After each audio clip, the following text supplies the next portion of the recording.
The Dakota Territory of 1876 held both promise and peril for those seeking new beginnings. For Catherine Kate Mitchell, the vast prairies and rolling plains represented not just a frontier to be tamed, but a world she perceived differently from others, a world of profound solitude. As the only disfigured survivor of the Henderson Wagon Company, she watched as flames consumed the tall grasses, never seeing the companions who abandoned her to save themselves.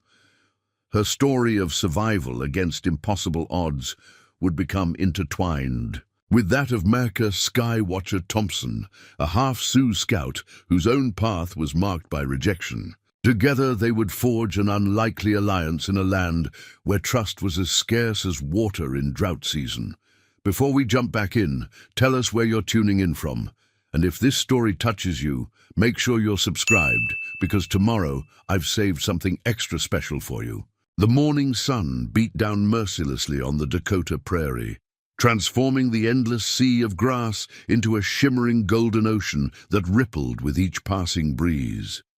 Catherine Mitchell moved through this landscape with practiced determination, gathering buffalo chips for the evening's cookfire. At 26, she carried herself with a quiet dignity that belied the burden she bore.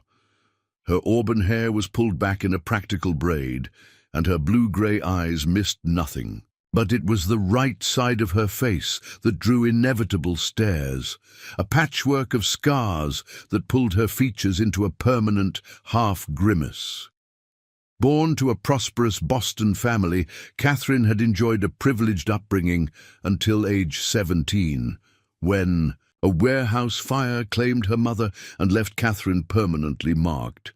The flames had consumed not only half her face, but also her place in society. Her father, William Mitchell, a respected merchant, had spent a fortune on doctors who promised miraculous cures, but delivered only disappointment. After his death last autumn, Catherine discovered that his business had been failing for years, leaving her with nothing but debts and painful memories. The Henderson Wagon Company had been her last hope, a chance to travel west to Montana Territory, where her father's cousin had offered her a position as a schoolteacher. "Children are more forgiving than adults," he had written, "and frontier towns can't afford to judge a teacher by her appearance." Catherine paused in her gathering, straightening to ease the ache in her back from sleeping on the hard ground. The morning was still young, the camp only beginning to stir. 15 wagons formed a protective circle around the central cooking area, where Mrs. Henderson, the wagon master's wife, was already stoking the breakfast fire. Children darted between wagons, their laughter carrying on the wind, while men checked harnesses and women organized supplies for the day's journey. The Mitchell wagon stood at the eastern edge of the circle, the canvas cover patched in several places, the cheapest transport Catherine could afford. She shared it with the Wilson family, Frank, a carpenter seeking work in the booming Montana mining towns, his pregnant wife Sarah, and their 3 young children who, after initial fearful glances, had grown accustomed to Catherine's appearance. "Miss Mitchell?" Sarah called, waving Catherine back to their wagon. "Come have some coffee before it gets cold." Catherine nodded, grateful for Sarah's unfailing kindness, unlike many of the other travelers who averted their eyes or whispered behind her back. Sarah treated her with simple human dignity. As she approached, Catherine noticed Mr. Henderson deep in conversation with several men, their expressions grave as they studied a horizon that seemed different somehow, hazier than usual. "The men are worried," Sarah murmured as she handed Catherine a tin cup of coffee. "There's been no rain for weeks, and the grass is tinder dry. Mr. Henderson says we need to reach the Platte River crossing by nightfall." Catherine sipped the bitter coffee, watching the men's discussion. Her father had taught her to read weather and terrain during their infrequent hunting trips, rare occasions when they could escape Boston society's judgmental gaze. The faint discoloration along the western horizon troubled her, but she kept her concerns to herself. The wagon company already considered her an unfortunate burden. No need to add fearmonger to their assessment. As the company prepared to depart, Catherine helped Sarah secure their belongings and settle the children in the wagon. Frank had ridden ahead at first light with several other men to scout the trail, leaving the women to manage alone, a common arrangement on the frontier journey. "Catherine," Sarah said softly as they worked, "I've been meaning to speak with you about something." She hesitated, one hand resting protectively over her swollen belly. "Frank and I have discussed it, and we want you to know that when we reach Montana, you're welcome to stay with us until you get settled. The children adore you, and frankly, I could use the help when the baby comes." Emotion tightened Catherine's throat, an unexpected kindness she hadn't dared hope for. "That's very generous," she managed. "I wouldn't want to impose nonsense," Sarah interrupted with a warm smile. "Consider it settled." The wagons lurched into motion, forming a long train that wound its way through the prairie like a great canvas serpent. Catherine walked alongside the Wilson wagon, preferring the exercise to the jostling ride inside. The morning passed uneventfully, the monotonous rhythm of creaking wheels and plodding oxen, broken only by occasional commands from the drivers or children's questions. It was nearing midday when Catherine first smelled it.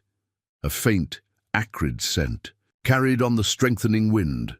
She looked west again, her heart skipping at the sight that greeted her. What had been a hazy discoloration hours earlier was now an ominous dark smudge stretching across the horizon, and it was growing visibly larger. "Mr. Henderson!" she called out, quickening her pace to reach the wagon master.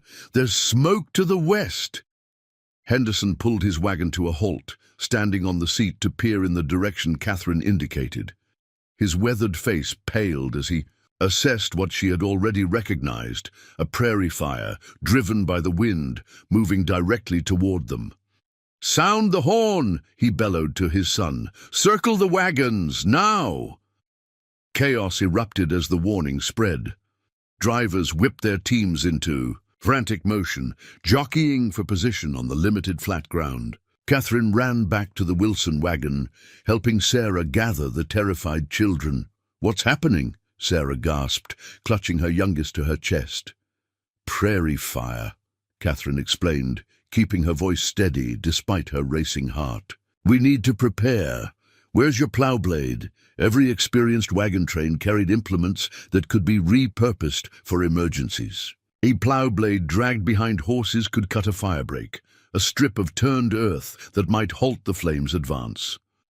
But as the Wilsons' wagon lurched into the forming circle, Catherine realized with growing dread that the company had too.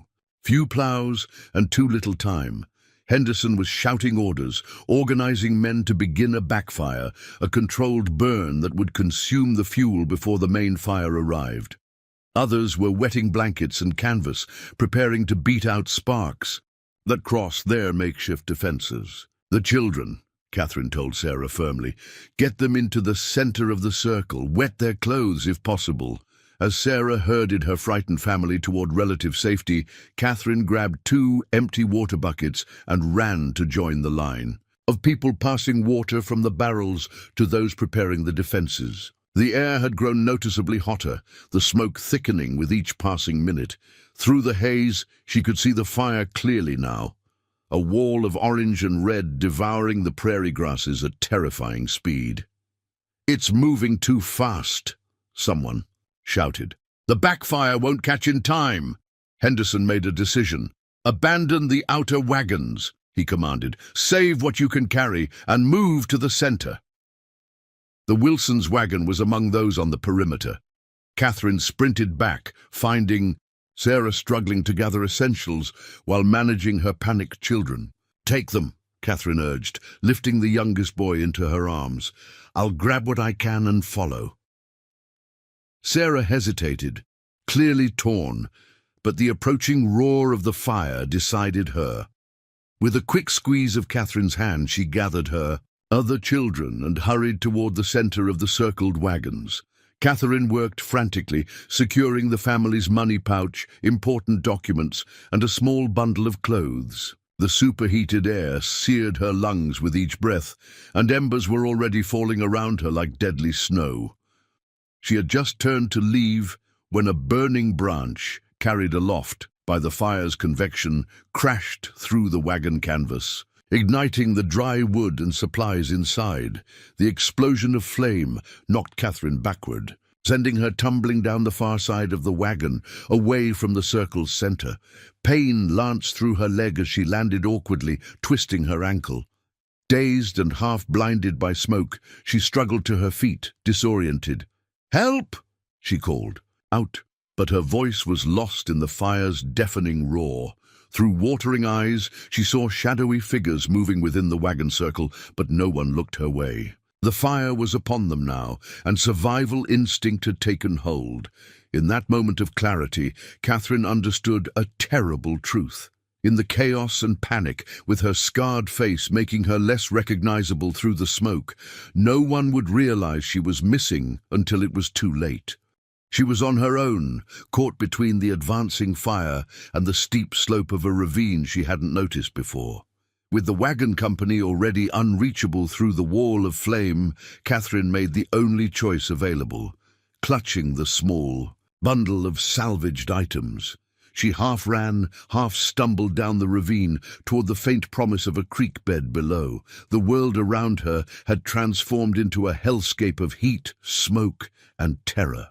As she slid down the steep embankment, rocks tearing at her skirt and hands, Catherine Mitchell knew with grim certainty that her journey west had taken a turn no one could have anticipated, and that her survival would depend entirely on her own resourcefulness in a land that had already tried to claim her once before. Preparing and narrating this story took us a lot of time. So if you are enjoying it, subscribe to our channel. It means a lot to us. Now back to the story. The ravine provided Catherine's only refuge as the inferno raged above her. Sliding and tumbling down the steep slope, she landed hard on the dried creek bed below, the impact driving precious air from her lungs.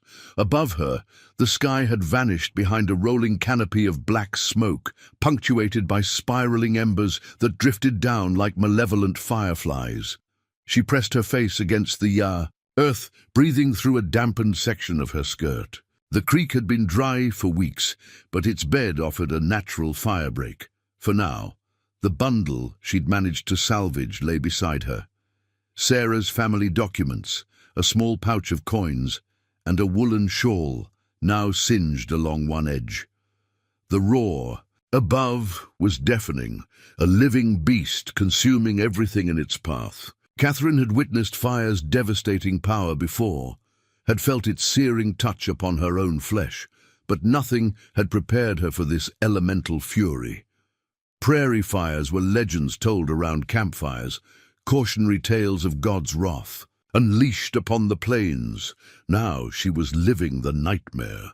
Heat pressed down like a physical weight, stealing her breath and causing her skin to tighten painfully. Her throat burned with each inhalation. Survival instinct took over as she clawed at the dry creek bed, desperately scooping out a shallow depression in the earth. She pressed herself into this meager shelter, covering her body with the woolen shawl dampened by the last precious drops from her canteen. Time lost meaning as the firestorm passed overhead. Minutes stretched into what felt like hours, marked only by the thundering heartbeat in her chest and the searing pain of each breath. Catherine retreated into her mind, seeking refuge in memories of cool Boston gardens and her mother's gentle voice reading poetry on summer evenings. She would not die here, anonymous and forgotten in this savage wilderness. When the roaring finally began to subside, Catherine cautiously pulled the shawl from her face. The air remained thick with smoke and ash, but the immediate danger of the flames had passed. She sat up slowly, her body protesting every movement.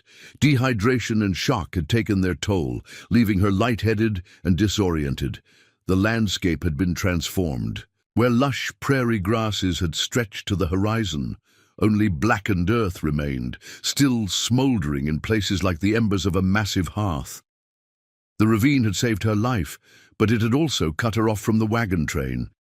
Even if some had survived, and she prayed fervently that Sarah and her children had, they would assume she had perished in the flames. Catherine took stock of her situation with ruthless honesty, a skill honed during years of facing societal rejection. After her disfigurement, her ankle was swollen but not broken. The small bundle of salvaged items contained no food. Her canteen was empty, and she had no clear idea which direction might lead to safety. The sun was beginning its westward descent, barely visible through the haze of smoke still hanging in the air. Night would bring dangerous cold to contrast the day's infernal heat, the cruel duality of prairie existence. She needed shelter, water, and a plan. Rising unsteadily to her feet, Catherine tested her injured ankle. Pain shot up her leg, but it bore her weight. Using a sturdy branch as a makeshift cane, she began following the dry creek bed, reasoning that it must eventually lead to water. Perhaps even the Platte River the wagon train had been aiming to. A reach. The ravine provided some navigation advantage. Its walls, though blackened, still rose several feet above the surrounding plains, allowing her to see farther across the desolate landscape. Catherine moved slowly, each step deliberate on the uneven ground. Wilderness survival wasn't completely foreign to her. Those hunting trips with her father had taught her basic principles. Find water, seek shelter, conserve energy. As twilight deepened into dusk, Catherine had covered perhaps 2 miles of tortuous terrain. Her throat felt like sandpaper, her lips cracked and bleeding. Just as despair threatened to overwhelm her determination, the creek bed widened, and the unmistakable scent of moisture reached her nostrils. Rounding a gentle bend, she discovered a shallow pool, miraculously preserved in a depression beneath. An overhanging rock. Catherine nearly wept at the sight. The water was cloudy and smelled faintly of minerals, but it was wetness in a world turned to ash. She restrained her desperate thirst, remembering her father's warning about drinking too quickly after prolonged dehydration. Small sips. Wait, more small sips. The pool's rocky overhang offered rudimentary shelter for the night. Catherine gathered what unburned branches she could find, constructing a crude barrier against the night winds that were already beginning to stir the ash into miniature cyclones across the blackened plains. Using flint from the coin pouch and steel from her hair clasp, she managed to ignite a small fire, controlled this time, a servant rather than a master. As darkness claimed the prairie, Catherine huddled beside her meager flame, the irony not lost on her, seeking comfort from the very element that had nearly destroyed her. The night sky emerged, impossibly vast and brilliant, with stars untouched by the devastation below. Their cold, distant beauty offered no comfort. For the first time since the fire, Catherine allowed herself to truly feel the magnitude of her situation. She was alone in an unfamiliar wilderness, injured with minimal supplies. The nearest settlement could be dozens of miles away. The wagon train, if any had survived, would be continuing westward, assuming her dead. A coyote's plaintive howl echoed across the blackened expanse, answered by another more distant call. Catherine added fuel to her fire, the instinctive human response to unseen predators in the darkness. She thought of Sarah Wilson, hoping desperately that the woman and her children had reached safety. The memory of their kindness stood in stark contrast to the many who had recoiled from her scarred appearance over the years.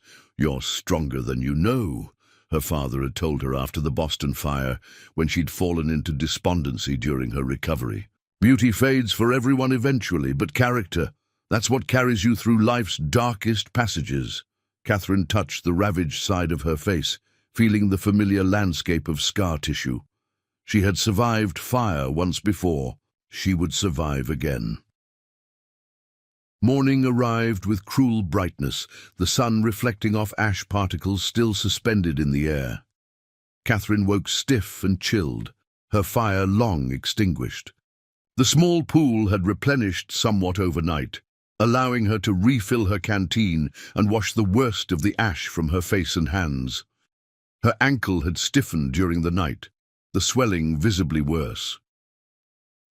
After a breakfast of water and desperate resolution, Catherine continued following the creek bed. Logic suggested it would eventually join a larger waterway, perhaps even the Platte River that had been the wagon train's destination. Larger waterways meant settlements, or at least the possibility of encountering other travelers. The morning's journey proved increasingly difficult. The creek bed narrowed in places, forcing her to climb over fallen rocks and debris.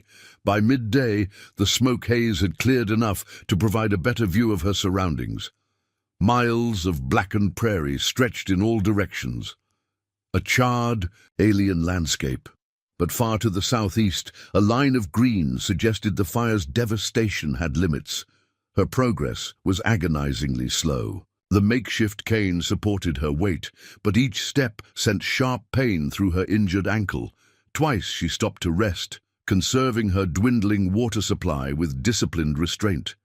The sun beat down mercilessly the blackened earth, absorbing and radiating heat like a massive oven. By late afternoon, Catherine's strength was failing. Her vision blurred occasionally, and the temptation to simply sit and rest grew nearly overwhelming. Only stubborn determination kept her moving forward, one painful step after another. The creek bed had widened again, suggesting it might indeed be leading toward a larger waterway, but the distance remained impossible to judge through the heat-distorted air.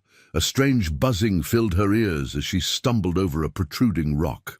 Catherine caught herself against the creek bank, her hand sinking into ash that still retained residual warmth from the fire. The world tilted alarmingly, horizon and sky trading places in a nauseating swirl of black and blue. She knew the signs of severe dehydration and heat exhaustion, had studied medical texts after her own burn treatment, but knowledge offered little protection against physical collapse.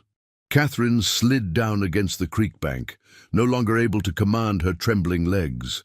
The canteen contained perhaps 2 mouthfuls of warm water, which she rationed with shaking hands. Far overhead, a hawk circled lazily on thermal currents, its distant cry reaching her as if through layers of cotton wool. Not yet, she whispered to herself, to God, to whatever spirits might inhabit this desolate place. I didn't come this far to die alone in the dirt. But her body had reached its limits. The combined trauma of the fire, injury, and exposure had depleted her reserves. As consciousness began to fade, Catherine's blurring vision caught movement. On the horizon, a darker shape against the black landscape. Animal or human, salvation or threat, she couldn't tell. Her last coherent thought before darkness claimed her was that at least she would not have to watch death's approach. Maka Thompson tracked the edge of the burn zone with practiced efficiency, his eyes constantly scanning the devastation for signs of survivors.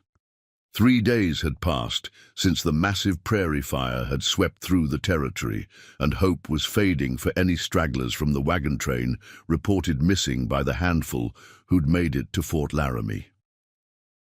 At 32, Maka had spent most of his adult life between worlds. Born to a Sioux mother and a white cavalry officer who'd actually married her, a rarity in these territories, he'd been educated in Eastern schools until his father's death, then returned to the plains, where his mother's people reluctantly welcomed back their white-minded son. Now he served as a scout for both the U.S. Army and the Sioux Nation, walking a precarious line between cultures that viewed each other with increasing hostility. His unique position earned him respect from some, suspicion from many, and true acceptance from almost none. Sky Watcher, the elders called him, partly for his habit of reading weather patterns, partly as acknowledgement of his tendency to observe from a distance rather than participate fully in tribal life. The name suited him better than the Matthew his father had insisted upon at his birth. His buckskin clothing was a blend of Sioux and white styles, practical for the harsh prairie. Environment. A Winchester rifle rested across his saddle, while traditional medicine pouches hung alongside army-issue binoculars. Everything about him spoke of duality. His coppery skin, his hazel eyes, the fluent English and Lakota that allowed him to translate both words and worldviews. Maka had been at Fort Laramie when the survivors staggered in.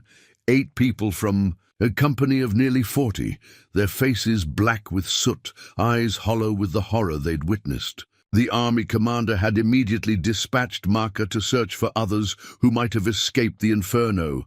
Not much hope after 3 days, Lieutenant Wells had stated bluntly, but we need to account for everyone. And if there are survivors, the unspoken reality hung in the air. Weakened, injured people alone on the prairie were vulnerable to exposure, predators, and hostile parties taking advantage of their desperate situation. The scouting mission was as much about recovery as rescue. Identification of the dead would bring closure to families back east who would otherwise wonder forever about the fate of loved ones. For 2 days, Maka had followed the burn zone's perimeter, occasionally venturing into the blackened landscape when signs warranted investigation. He'd found 3 bodies already, men who'd apparently tried outrunning the flames on horseback, only to be overtaken when their mounts panicked. There was little left to identify them beyond metal objects, belt buckles, watch chains, a wedding ring that would be sent east to some grieving widow. Maka pushed aside these grim thoughts as he guided his pinto gelding along a dry creek bed cutting through the devastated prairie. Watercourses offered natural fire breaks. Anyone with frontier knowledge might seek such protection from advancing flames. The creek bed widened as he progressed, revealing occasional boot prints in the ash-dusted sand. Someone had passed this way recently. Someone on foot, moving unsteadily based on the irregular spacing and depth of the prints. The tracks had been made after the fire. There was no ash settled over them. Maka dismounted, leading his horse as he followed the trail. With growing interest, the person was injured. The right footprint showed they were favoring that leg, and occasional handprints in the soil indicated they had stumbled or braced themselves against the bank. A smudge of blood on a protruding rock confirmed his assessment. The tracks continued for nearly a mile before he spotted the crumpled form ahead, half concealed against the base of the creek bank. From a distance, it appeared to be nothing more than a heap of ash-covered cloth. But as Maka approached cautiously, rifle at the ready, he recognized the outline of a woman's dress and the pale hand extended limply across the dry soil. He secured his rifle and closed the distance quickly, dropping to one knee beside the motionless figure. Ash and dirt covered most of her features, but the rise and fall of her chest, shallow but present, confirmed she still lived. Gently, he rolled her onto her back to assess her condition. The woman's face startled him, not for the layer of grime, but for what lay beneath it. The right side was a map of old burn scars, the skin puckered and discolored from hairline to jaw.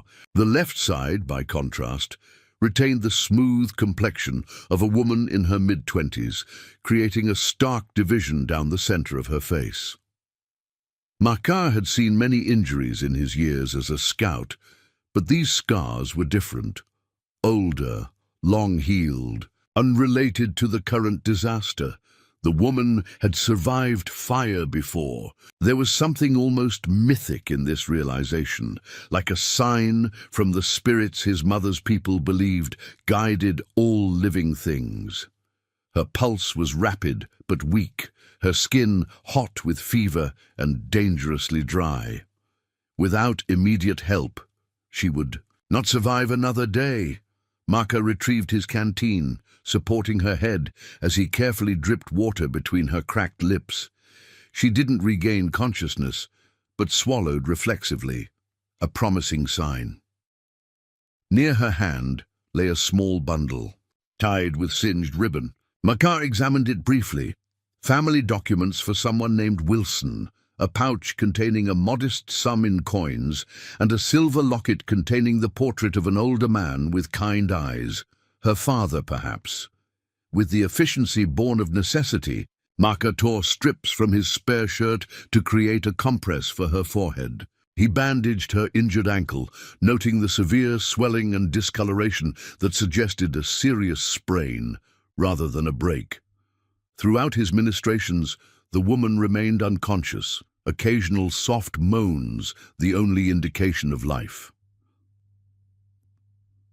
The BU. Decision confronting him was straightforward, but significant. Fort Laramie lay 3 days' ride southwest. The closest Sioux encampment, where his mother now lived, was just over a day's journey north. The woman needed immediate care beyond what he could provide in the field. Maka stood, surveying the blackened landscape. Taking her to the fort meant a longer journey, increasing her risk. Taking her to the Sioux camp would be faster, potentially saving her life, but might place her in another kind of danger. Relations between settlers and natives had deteriorated rapidly in recent months, with violations of the Fort Laramie Treaty creating bitter resentment among the tribes. A white woman, especially one already marked by tragedy, would receive care at his mother's insistence, but her reception by the wider community was unpredictable. Some would see offering aid as an opportunity to demonstrate moral superiority over whites, who rarely extended similar compassion to injured natives. Others might view her as an unwelcome burden, or worse, a potential hostage in the escalating conflict. The woman's condition made the choice for him. She wouldn't survive the longer journey to Fort Laramie. With careful movements, Maka constructed a travois from saplings that had survived along the creek bank, lashing them together with leather strips from his gear and creating a sling from his blanket. He secured her small bundle of possessions alongside her, then lifted her gently onto the improvised transport. As he mounted his horse and began the journey northward, leading the travois across the ash-covered prairie, Maka reflected on the strange twists of fate that had brought them together, both marked by fire in different ways, he by the metaphorical fire of living between warring cultures, she by literal flames that had twice touched her life. There was meaning in such connections, his mother would say. The spirits did not create such patterns without purpose. The woman stirred briefly as they crossed from the burned zone into untouched grassland, her eyes fluttering open for a moment. They were the clear blue of a winter sky, clouded now with confusion and pain. Her cracked lips moved, forming a question he couldn't quite catch. Maka leaned closer. "Safe," she whispered hoarsely. "Are they safe?" "Rest," he replied, unsure who she referred to, but wanting to give her peace. "You're not alone anymore." Her eyes closed again, whether from this assurance or simple exhaustion, he couldn't tell. Maka continued northward, the rhythm of his horse's hooves and the soft shifting of the travois runners against the prairie grass, creating a steady cadence that measured their progress toward uncertain sanctuary. By nightfall, they had covered nearly 15 miles, a respectable distance considering the care required to keep the travois steady over uneven terrain. Maka made camp in a sheltered draw where a spring bubbled up from beneath a rock outcropping. The water here was clean and cool, a blessing for his feverish charge. He built a small fire, mindful of the recent devastation, but needing its heat to ward off the prairie night's chill. After securing his horse, Maka turned his attention to the woman, who remained largely unconscious but occasionally mumbled incoherent phrases. The fever worried him most. Infection from her injuries, or simply the trauma of extreme exposure, he couldn't be certain. His mother had taught him basic healing practices, combining traditional Sioux medicine with practical knowledge gained during her years married to an army officer. Maka now drew on this training, creating a poultice from wild herbs gathered near the spring. He applied it to the woman's ankle, wrapping it with fresh bandages torn from his remaining spare shirt. For her fever, he crushed willow bark into the spring water, supporting her head as he coaxed her to drink the bitter medicine. It was rudimentary care, but it might be enough to keep her alive until they reached his mother's skilled hands. As the stars emerged overhead in brilliant constellations, Maka studied the woman's face in the firelight. The old burn scars told a story of previous suffering, but also of remarkable survival. Whatever fire had marked her had failed to destroy her. There was strength in that, a resilience he recognized and respected. "What's your name?" he asked softly, though he expected no response. "What journey brought you to this place?" To his surprise, her eyes opened slightly, focusing on him with momentary clarity. "Catherine," she whispered, the word barely audible. "Catherine Mitchell." "Rest now, Catherine Mitchell," Maka replied. "Tomorrow we reach my mother's people." Her eyes closed again, but her breathing seemed slightly easier, her expression less pained. Maka added wood to the fire and settled, back against his saddle, rifle within easy reach, a habit of vigilance formed through years on the frontier. Tomorrow would bring new challenges, new decisions. For tonight, it was enough that they had both survived another day in this unforgiving land. Dawn broke with a crimson intensity that painted the prairie in blood-red hues. Maka had been awake for an hour already, checking Catherine's condition and preparing for the final leg of their journey. Her fever had neither broken nor worsened overnight, a small mercy that gave him hope she might survive long enough to receive proper care. Catherine drifted between unconsciousness and brief moments of confused awareness. During one such interval, she accepted water and a few bites of dried meat that Maka softened for her, but her strength remained perilously depleted. The ankle had swollen further despite his poultice, its angry purple discoloration suggesting deeper damage than a simple sprain. "We ride soon," Maka told her, as he secured the travois behind his horse. "My mother's people are camped near Eagle Creek. They have medicines that will help you." Fear flickered across Catherine's face as comprehension penetrated her fever haze. "Sioux," she whispered. Maka nodded, understanding her apprehension. Newspaper accounts of Indian savagery rarely distinguished between tribes or acknowledged. The complex relationships between natives and settlers. Most Easterners arrived on the frontier carrying generations of prejudice wrapped in tales of scalping and captivity. "My mother is Lakota Sioux," he explained, using the term his people called themselves. "I am of both worlds. You will be safe." Catherine studied his face with unexpected intensity, as if gauging the truth of his words. The rational part of her mind, the part not clouded by fever and trauma, seemed to understand she had no real alternative. Her slight nod signaled reluctant acceptance rather than trust. They traveled steadily through the morning, the landscape gradually changing as they moved northward. The endless flat prairie gave way to rolling hills dotted with stands of cottonwood trees.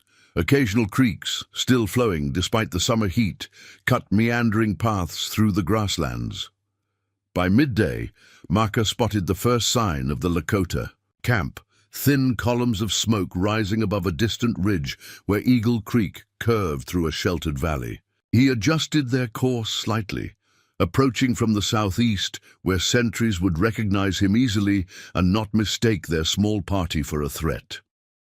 "We're almost there," he told Catherine, who had been silent for hours, conserving her meager strength.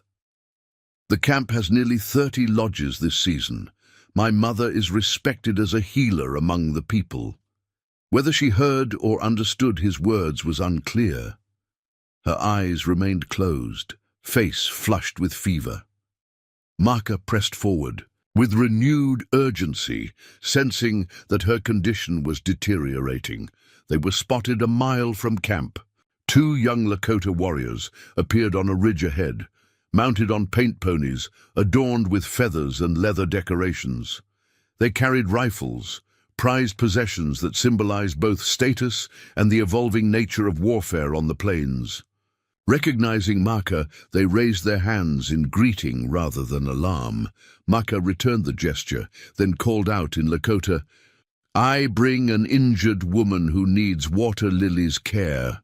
He used his mother's Sioux name, the one she had reclaimed after his father's death when she returned to her people. The young men approached cautiously, their curiosity evident as they inspected the travois and its pale-skinned passenger. 1. Maka recognized him as Red Fox's son, frowned slightly. "A white woman?" he questioned in Lakota. "From the Firelands?" He gestured toward the distant southern horizon where smoke had been visible for days. "Yes. She survived the Great Burning, but needs medicine quickly." The second warrior studied Catherine more closely, noting her scarred face. "She carries old fire marks already," he observed. "The spirits have tested her twice with flame." This observation seemed to shift something in their assessment. Old wounds suggested stories worth knowing, experiences that might carry wisdom. In Lakota culture, physical marks from survival were not viewed with revulsion, but often as signs of a significant life journey. "Go ahead," the first warrior said, making a decision. "We will alert the camp." With that, they wheeled their ponies and galloped toward the valley, carrying word of Maka's arrival with his unusual charge. By the time Maka crested the final ridge overlooking Eagle Creek, a small crowd had gathered at the camp's edge. Children stood on tiptoes for a better view, while women paused in their daily tasks to watch the approaching travois. Men maintained a dignified distance, but observed with undisguised interest. At the forefront stood Water Lily, Maka's mother.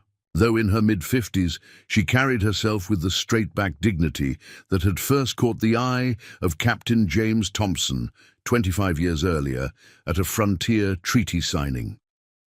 Her black hair, now streaked with silver, was braided, simply rather than elaborately adorned, as befitted her status as a respected healer. She wore a practical leather dress decorated with simple beadwork.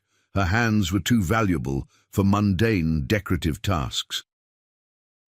Water Lily's expression revealed nothing as her son approached with the injured white woman. Years of frontier diplomacy had taught her to keep her thoughts private, especially when outsiders were present. But Maka knew her well enough to recognize the slight narrowing of her eyes that signaled concern mixed with calculation. "Mother?" Maka greeted her in English, a deliberate choice to acknowledge the duality of the situation. "This is Catherine Mitchell. She survived the Prairie fire but needs your medicine." Water Lily knelt beside the travois, her practiced hands immediately checking Catherine's pulse and temperature. She lifted one eyelid, then examined the swollen ankle without disturbing the bandages. Her assessment complete, she stood and issued commands in rapid Lakota. "Bring her to my lodge. Greyhawk, fetch fresh water from the upper spring. Young Fawn, prepare the fever tea with white willow and prairie cone flower. Quick now, her spirit walks close to the Shadowlands." 4 young men carefully lifted the travois, carrying Catherine toward a large teepee near the center of camp. Its exterior was painted with symbols of healing, plants, stars, and animals that provided medicine.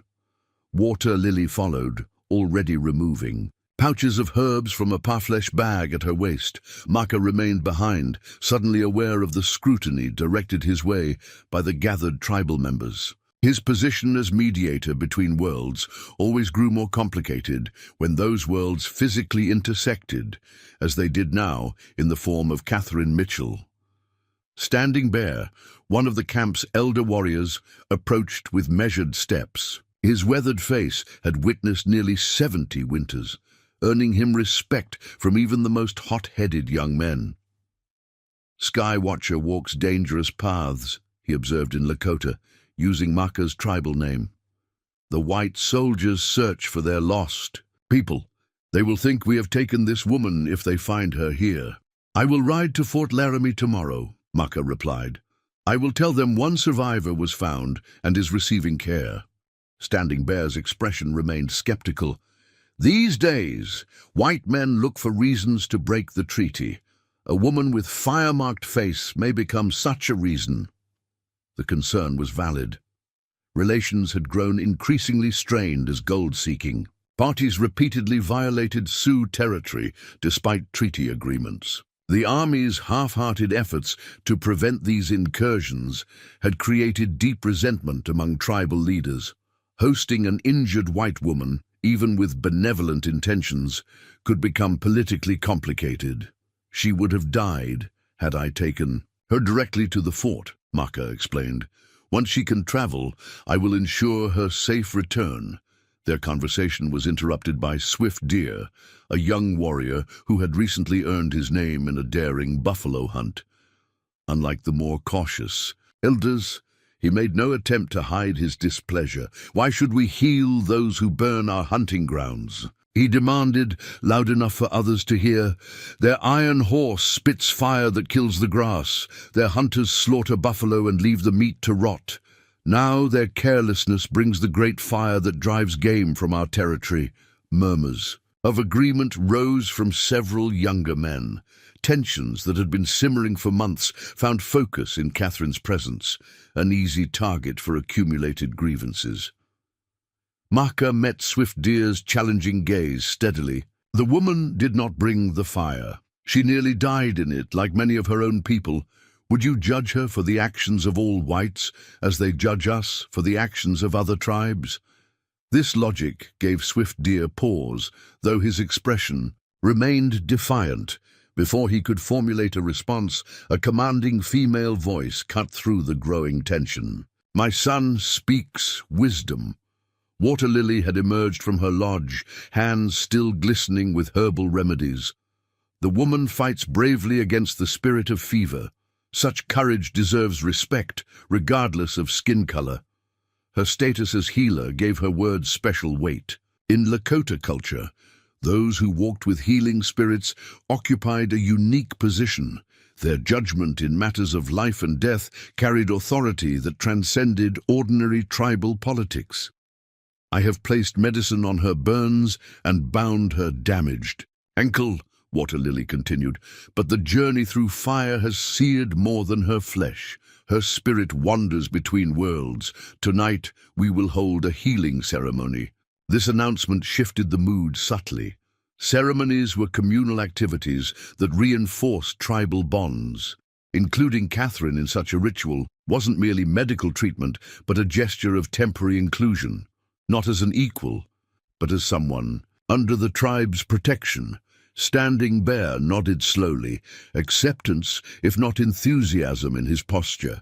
Water Lily's lodge, Water Lily's decision, but the white woman remains your responsibility, Sky Watcher. I accept this, Maka agreed, relief evident in his voice. The immediate crisis of Catherine's acceptance had been navigated, though long-term complications remained unresolved. As the crowd dispersed, returning to interrupted tasks, Maka approached his mother's lodge. He paused at the entrance, respecting the sacred space of healing. Enter, Water Lily called, recognizing his presence without seeing him, a mother's intuition that had always unnerved him slightly. Inside, the lodge was dim and fragrant, with medicinal herbs burning in a small clay bowl. Catherine lay on a bed of soft buffalo robes, her torn and filthy dress replaced with a simple buckskin shift. Her face had been cleaned of ash and dirt, making the division between scarred and unscarred skin more pronounced. Cool compresses covered her forehead and throat, while a poultice of green paste wrapped her injured ankle. Will she live? Maka asked, keeping his voice low, though he doubted Catherine could hear them in her semi-conscious state. Water Lilies. Hands continued grinding herbs with practiced efficiency. Her body is strong despite its weakened state, but healing requires more than medicine. It requires will. She glanced at Catherine's scarred face. This one has faced fire before and survived. Such experiences either strengthen the spirit or shatter it. We will know by morning which path her spirit chooses." Mahka nodded, understanding the deeper meaning in his mother's words. Physical recovery was only part of survival. He had seen strong men waste away despite healing bodies because their spirits had been broken by trauma. Conversely, he'd witnessed remarkable recoveries when the will to live burned bright enough. "Rest now," Water Lily instructed, her tone softening slightly.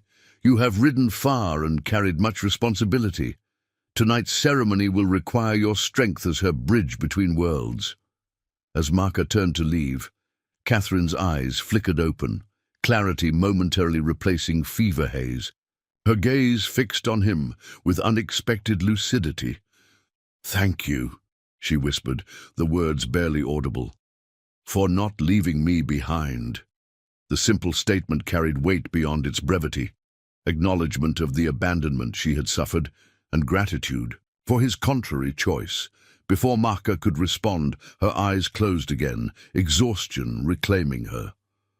Outside the lodge, Mahka paused to survey the bustling camp. Children played traditional games while women worked hides and prepared food.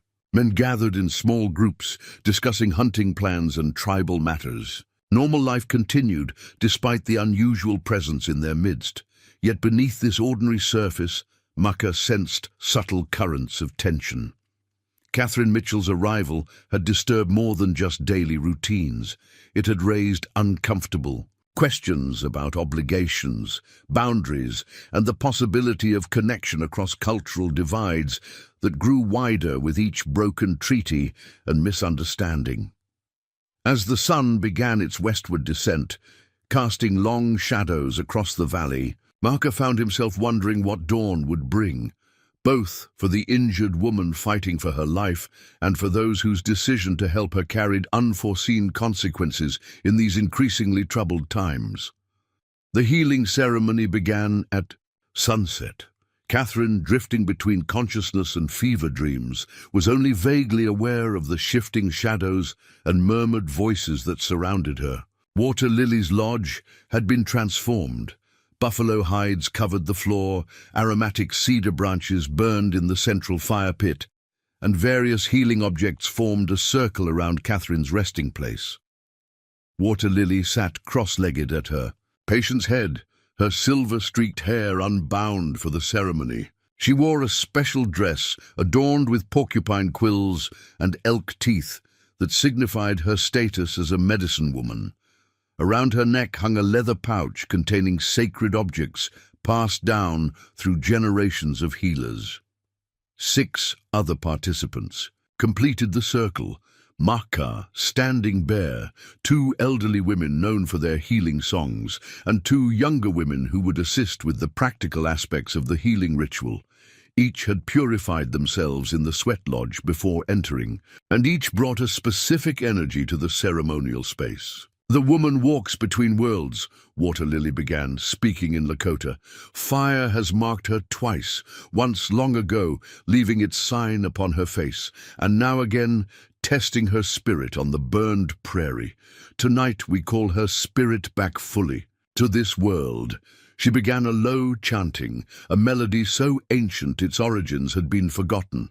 The other participants joined, creating harmonies that filled the lodge with vibrating energy. Mahka, who had spent years distancing himself from many tribal spiritual practices during his education in white schools, felt the familiar power of the songs resonate in his chest. Standing Bear added a rhythmic drum beat, the buffalo hide drums, deep voice providing foundation for the healing songs. Water Lily moved methodically around Catherine's still form, wafting sacred smoke from burning sweetgrass and sage over her body. At each of the 4 directions, she paused to invoke spiritual assistance.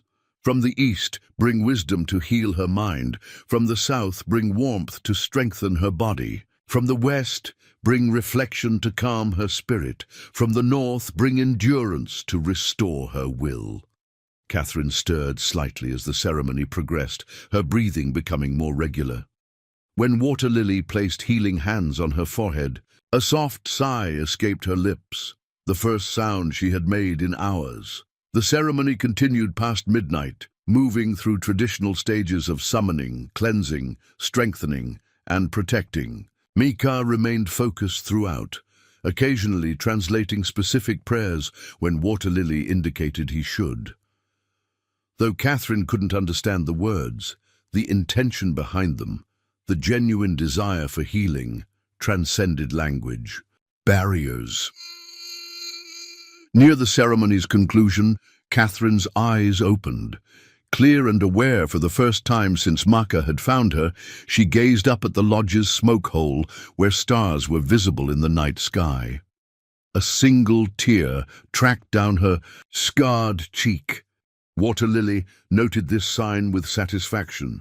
Her spirit has returned fully to her body, she announced. The healing may now truly begin. As the participants filed out of the lodge, Maka remained behind at his mother's request. Catherine watched him with cautious awareness, her gaze shifting between him and Water Lily as the older woman prepared a tea infused with medicinal herbs. "Where am I?" Catherine asked, her voice raspy from disuse and smoke inhalation.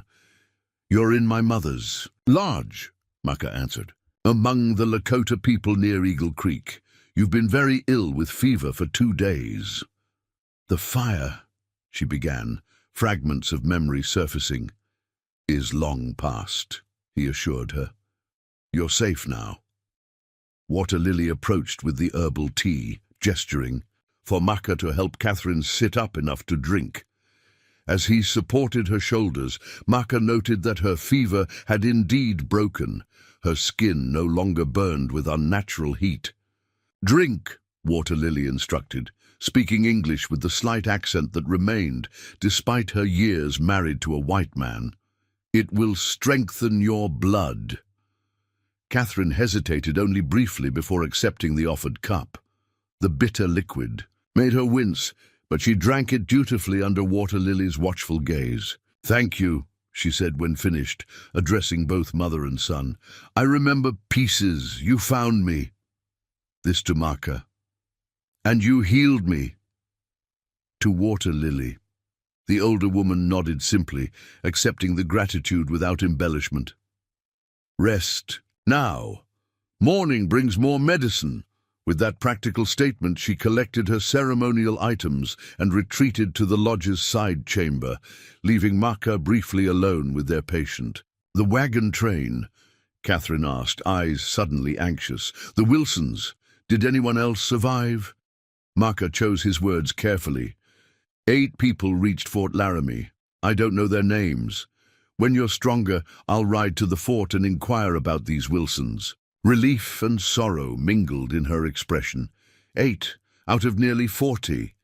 She closed her eyes briefly, absorbing this reality. "They must think I perished in the fire." "I will correct that misunderstanding when I go to the fort," Maka assured her. "But my mother is right. You need rest to regain your strength. We can speak more tomorrow." Catherine nodded, already drifting towards sleep, the ceremony and medicinal tea having drained her limited reserves. Maka pulled a soft buffalo robe over her before quietly exiting the lodge. Outside, the camp had settled into nighttime stillness, with only a few fires still burning. Standing Bear awaited him, smoking a pipe as he contemplated the stars. "White woman's spirit has returned," Maka stated, accepting the pipe when offered. Standing Bear nodded. "Water Lily's medicine is strong, but healing the body is simpler than navigating what comes after." He studied Maka's face in the moonlight.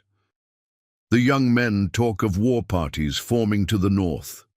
Chief Red Cloud grows impatient with broken promises. It is not a good time for whites in Lakota territory, even those under our protection." "I ride to the fort tomorrow," Maka replied. "I will learn what I can about the soldiers' movements and Red Cloud's intentions." "Good," Knowledge gives us choices. Standing Bear reclaimed his pipe. The woman with the fire-marked face. She carries an important story. Among our people, such marks would give her words weight. Perhaps it is the same with whites. Maka considered this thoughtfully. Among whites, scars like hers often cause rejection rather than respect. Their view of beauty leaves little room for visible suffering. Standing Bear frowned at this strange concept. Then they miss much wisdom, he concluded simply before walking away toward his own lodge. Dawn brought renewed activity to the camp. Children emerged first, their voices carrying across the valley as they fed dogs and collected water. Women began morning meal preparations, while men gathered to discuss hunting plans or tend to horses. Catherine woke to these unfamiliar sounds, momentarily disoriented by the conical ceiling above her and the smell of wood smoke and herbs. Memory returned gradually. The fire, her desperate flight, the creek bed, Maka finding her half dead, and finally, fragments of the healing ceremony. She attempted to sit up, wincing as her injured ankle protested the movement. A young Lakota woman, perhaps 16, entered the lodge as if summoned by Catherine's stirring. Without speaking, she assisted Catherine to a seated position, placing cushions behind her back for support. The girl's eyes flickered curiously to Catherine's scarred face, but showed neither disgust nor pity, merely acceptance of this distinguishing feature. The girl offered a wooden cup filled with water, then indicated Catherine's ankle with a questioning gesture. When Catherine nodded permission, the young woman carefully unwrapped the poultice water Lily had applied. The swelling had decreased significantly, though multicolored bruising still spread from ankle to mid-calf. "Young Fawn helps my mother," Maka's voice explained from the lodge entrance. "She doesn't speak your language, but understands more than she reveals." Young Fawn smiled slightly at this characterization, but continued her work without comment, applying fresh medicine to Catherine's ankle with gentle efficiency. "How are you feeling this morning?" Maka asked, entering the lodge fully but maintaining a respectful distance. "Better," Catherine answered truthfully. "Weak, but present. Your mother's medicine is remarkable. Water Lily has studied healing ways since childhood. She combines traditional knowledge with practices she learned during her marriage to my father." Young Fawn completed her task and rose gracefully, speaking briefly to Maka in Lakota before. Exiting, "She says my mother will bring food soon," Maka translated, "and that you should not try walking yet." Catherine nodded acceptance of this instruction. An awkward silence fell between them, two people connected by extraordinary circumstances, but otherwise strangers. "I never properly thanked you," Catherine said finally. "You saved my life." Maka shrugged slightly. "Anyone would have done the same." "No," Catherine replied with unexpected firmness. "They wouldn't.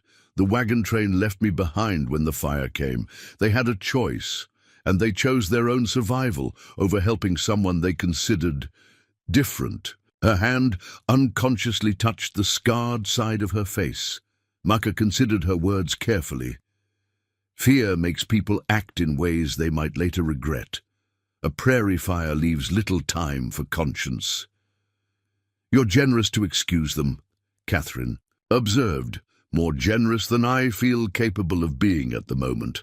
Before Maka could respond, Water Lily entered carrying a small wooden bowl of stew. The rich aroma of buffalo meat and prairie turnips filled the lodge, reminding Catherine how long it had been since she'd eaten properly. "You will eat all," Water Lily instructed, handing Catherine the bowl and a horn spoon. "Then we talk." Theme. Stew was delicious, simple but hearty, with unfamiliar herbs that added complexity to the flavor. Catherine ate slowly but steadily, aware of Water Lily's evaluating gaze. When she finished, the older woman nodded with approval. "Good. Your spirit has hunger. This means it fights to stay in this world." Water Lily settled cross-legged near Catherine, her posture effortlessly dignified despite her age. "Now tell us how fire marked you the first time." The directness of the question startled Catherine. Among whites, her scars were an uncomfortable subject acknowledged only through sideways glances and whispered speculation. Water Lily's straightforward inquiry, delivered without pity or revulsion, was refreshingly honest. "I was 17, Catherine began hesitantly. "There was a warehouse fire near Boston Harbor. My mother and I were shopping nearby when we heard the alarm. Catherine paused, the memory still painful despite the years that had passed. "She went to help a trapped child. I followed. We found the child and my mother passed her to me, but as we tried to escape, a burning beam fell." Her hand moved unconsciously to the scarred side of her face. "My mother pushed me mostly clear, but was trapped herself. I tried to help her, but the flames—" Catherine's voice faltered. "By the time firefighters pulled me out, it was too late for her." Water Lily listened intently, her dark eyes revealing nothing of her thoughts. When Catherine finished, the older woman reached out unexpectedly, her fingers gently tracing the scar tissue that covered half of Catherine's face. "Your mother's spirit lives in these marks," she stated with quiet certainty. "She gave her life for the child and marked you with courage. Among my people, such scars would be honored, not hidden." The simple statement, delivered without sentimentality but with absolute conviction, brought unexpected tears to Catherine's eyes. For 9 years, her scars had defined her as damaged, ruined, an object of pity or revulsion. Water Lily's perspective, that they represented sacrifice and survival rather than disfigurement, offered a transformative reframing she had never considered. Maka, who had remained silent during this exchange, now spoke softly. "The Lakota believe physical marks tell important stories. A warrior's scars narrate his bravery. A mother's stretched skin represents the children she has brought into the world. Nothing that shapes us is meant to be hidden or denied." Water Lily rose in a single, fluid movement. "Today you rest. Tomorrow, if fever stays away, you sit outside for fresh air. Your spirit needs sun after walking so close to Shadowlands." With that practical assessment, she gathered the empty bowl and departed, leaving Catherine and Maka alone once more. "I'm riding to Fort Laramie today," Maka informed her. "I'll tell them you survived and are recovering. Is there a message you wish me to convey, or people to notify about your survival?" Catherine considered this offer.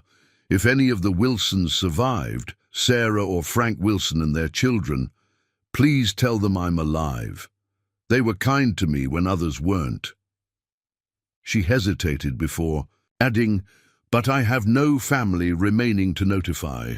My father died last autumn. There's no one waiting for news of me." Maka nodded, acknowledging both her message and the underlying loneliness it revealed. "I should return by tomorrow evening. The camp is safe, but it would be best if you remain in this lodge while I'm gone. Not everyone welcomes a white presence, even an injured one." "I understand," Catherine replied, recognizing the complex position her presence created. "Your mother and young Fawn have shown me great kindness. I won't do anything to complicate that." As Maka turned to leave, a thought struck her. "Wait, what should I call your mother? Water Lily seems too familiar from a stranger." A rare smile crossed Maka's face. "Among our people, she is Water Lily. To the whites at Fort Laramie, she was once Catherine Thompson.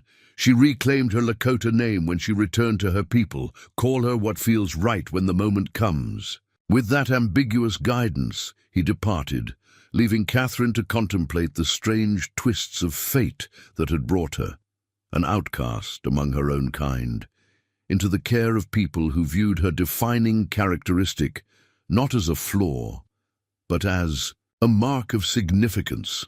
Outside the lodge, life in the Lakota camp continued its rhythmic patterns, following traditions established through countless generations. Catherine listened to the unfamiliar sounds, recognizing that her survival now depended on her ability to navigate not just physical recovery, but the complex cultural territory she had unwittingly entered. A territory where her scarred face might ironically prove more asset than liability. Fort Laramie stood as an island of Eastern civilization amid the vast wilderness of the Western Territories. Its whitewashed buildings, parade ground, and American flag created a deliberate contrast to the natural landscape, a statement of permanence and authority in a region undergoing rapid transformation. Maka approached the fort with practiced neutrality, his clothing and bearing carefully calibrated to navigate the complex terrain of his dual identity. Today, he wore buckskin pants and a cavalry-style shirt, his long hair tied back neatly. Experience had taught him that appearance significantly, influenced how his information would be received. The sentries recognized him immediately as one of the few reliable scouts who could move comfortably between white and native worlds. Maka was a valuable asset to the fort's commanders despite lingering prejudice among some soldiers. "Thompson," the corporal at the gate acknowledged with a nod. "Lieutenant Wells has been asking after you, says to send you directly when you showed up." Maka dismounted, leading his horse toward the headquarters building. He noted increased activity around the fort, more wagons than usual. Civilians gathered in small groups, an atmosphere of tension that hadn't been present a few days prior when he departed to search for survivors. Lieutenant James Wells was reviewing maps when Maka entered his office. At 34, Wells was younger than most officers of his rank. His rapid advancement, the result of both battlefield merit during the recent war and a practical intelligence that recognized value in unexpected places, including in half-Sioux. Scouts other officers might dismiss. "Thompson," Wells greeted him, setting aside his work. "Found any more survivors from the Henderson train?" "One," Maka confirmed.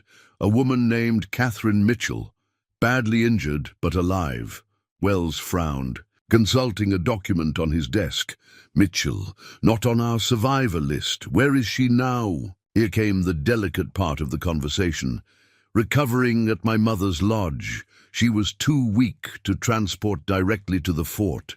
Severe ankle injury, dehydration, exposure."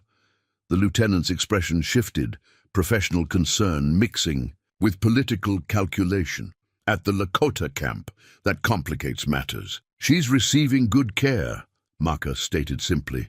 "My mother's healing skills are well known." "It's not the quality of care that concerns me," Wells responded, gesturing for Maka to sit. "It's the timing. Things have deteriorated while you've been tracking survivors." He pushed the map toward Maka, indicating several marked locations. 3 more mining parties have pushed into treaty territory. Red Cloud's warriors attacked one 2 days ago, killed 5 men. Army patrols have been doubled along the Bozeman Trail, and there's talk in Washington about a more permanent military presence in the disputed territories. Maka studied the map, recognizing the implications immediately. The 1868 treaty had established clear boundaries for white settlement, with specific regions designated as exclusive Sioux territory. The discovery of gold had rendered those boundaries increasingly meaningless to opportunistic miners, while the government's tepid enforcement created growing resentment among tribal leaders. "A white woman in a Lakota camp becomes a political problem in this climate," Wells continued. "Especially with rumors circulating." "What rumors?" Maka asked, though he could already anticipate the answer. "That some bands are taking white captives. Mostly false, of course, usual frontier hysteria. But having an actual white woman in a Sioux camp won't help matters, even if she's there for legitimate medical reasons." Maka absorbed this information with outward calm that masked increasing concern. "She needs at least another week before she can travel safely. Her injuries were severe." Wells drummed his fingers on the desk. "I trust your judgment, Thompson, but my superiors might see things differently." He sighed. "There's something else. You should know. The Henderson wagon train survivors. They've been telling stories, not particularly flattering ones, about your Miss Mitchell. This unexpected turn caught Maka off guard. What kind of stories? According to them, she was traveling with a family named Wilson. When the fire hit, she apparently grabbed their valuables and fled, leaving the family behind. Wells watched Maka's reaction closely. The Wilsons didn't make it. Only their oldest boy survived, badly burned. He's the one who reported seeing her run with their possessions.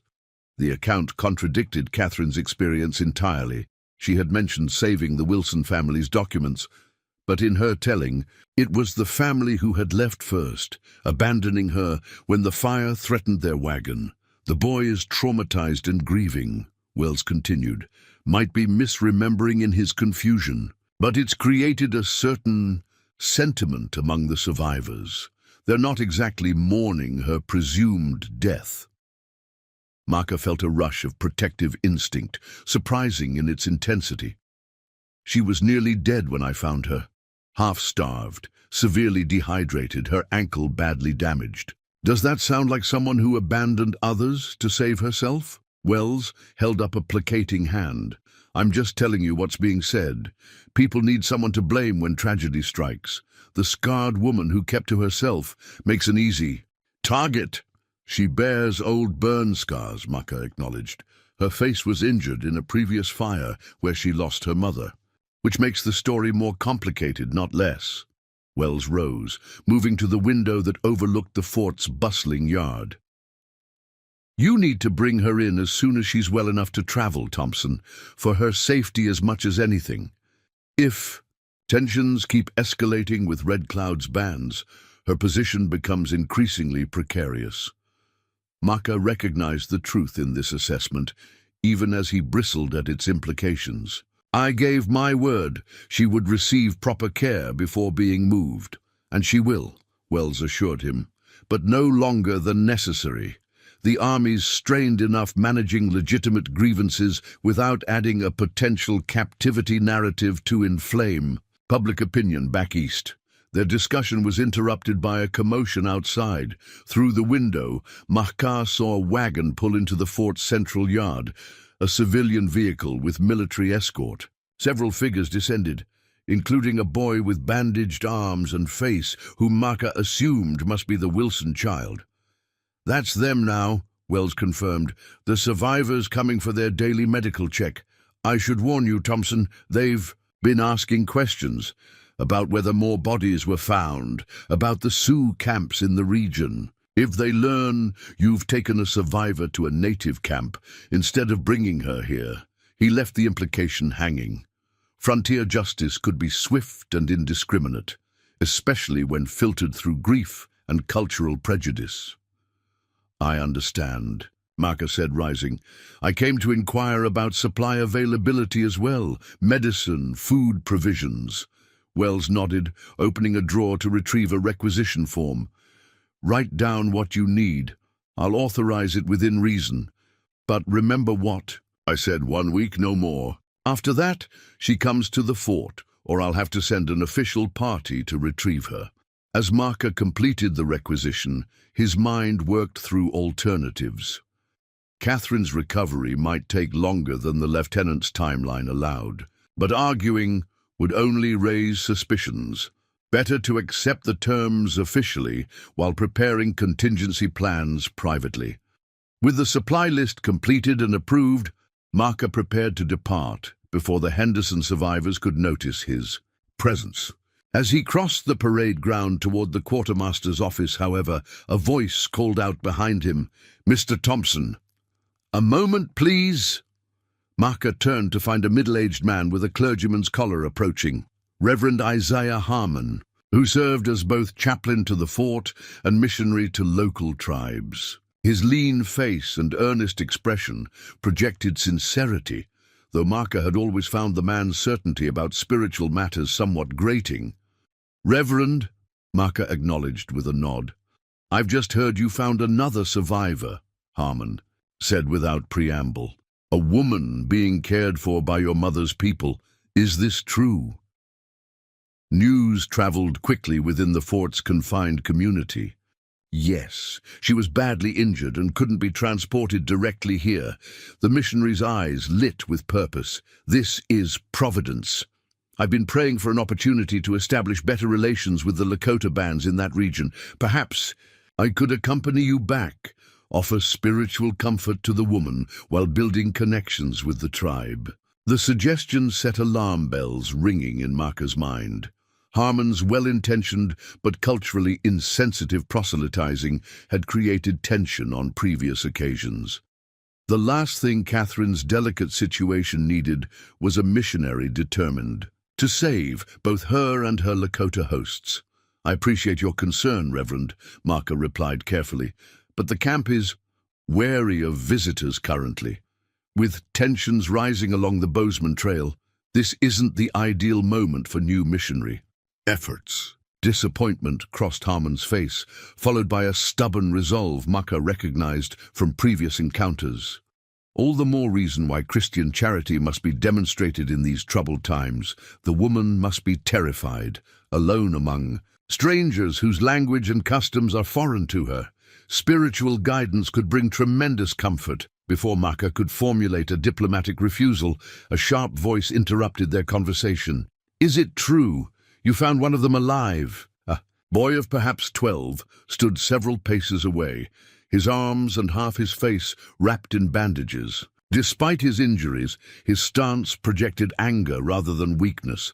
A soldier hovered nearby, clearly assigned to watch over the child, but uncertain how to intervene. "This is private business, son," the missionary began. But the boy cut him off. "Was it her?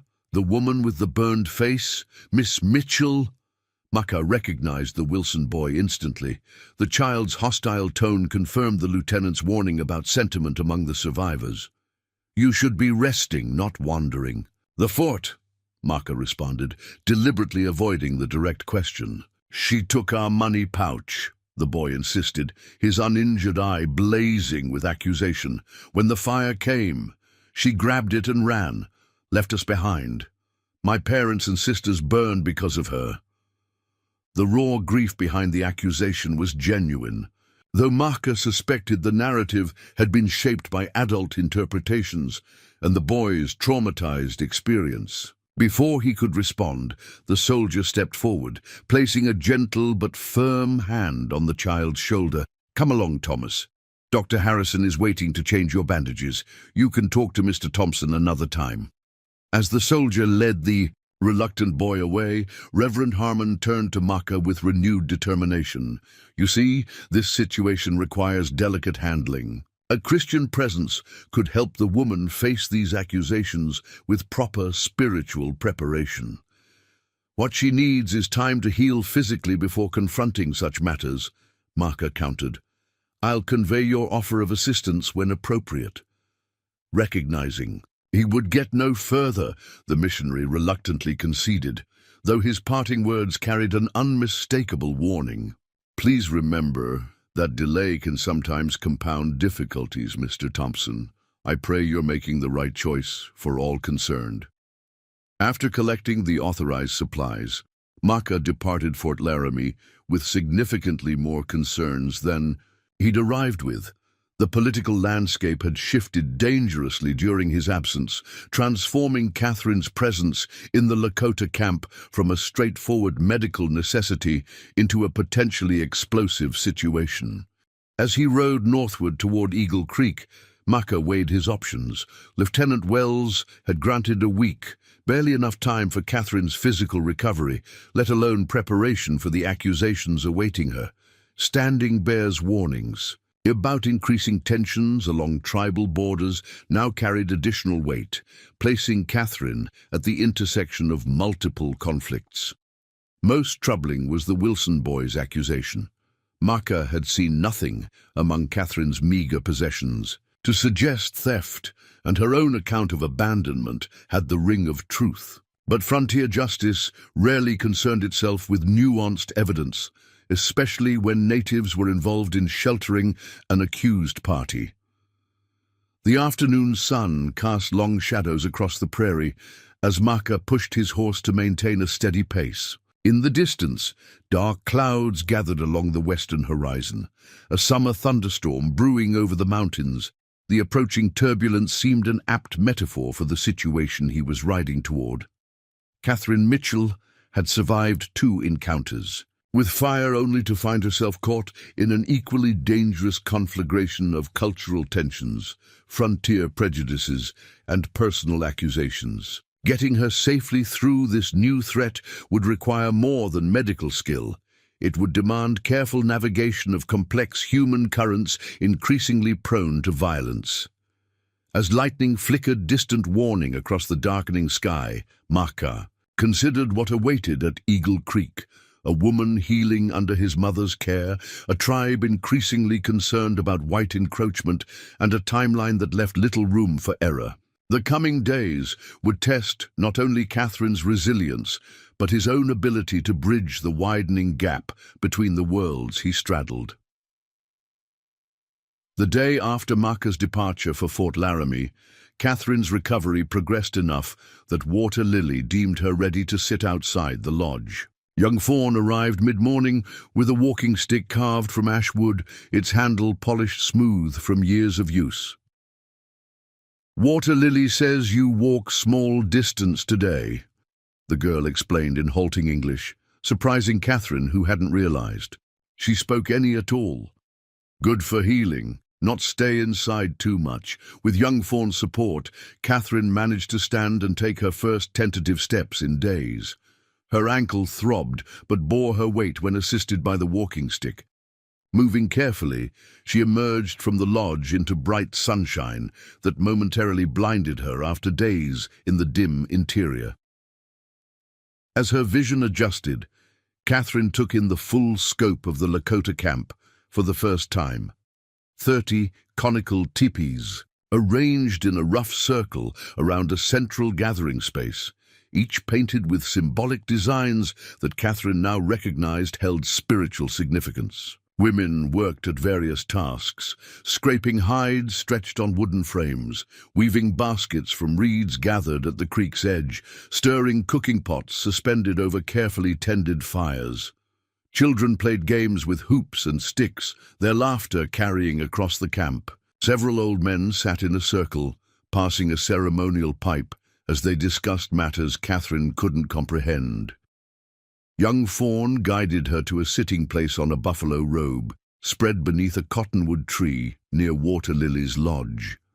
The location offered both shade and a view of daily camp activities, while keeping Catherine close enough to retreat quickly if her strength faltered. "Rest here," Young Fawn instructed. "I bring water and food soon."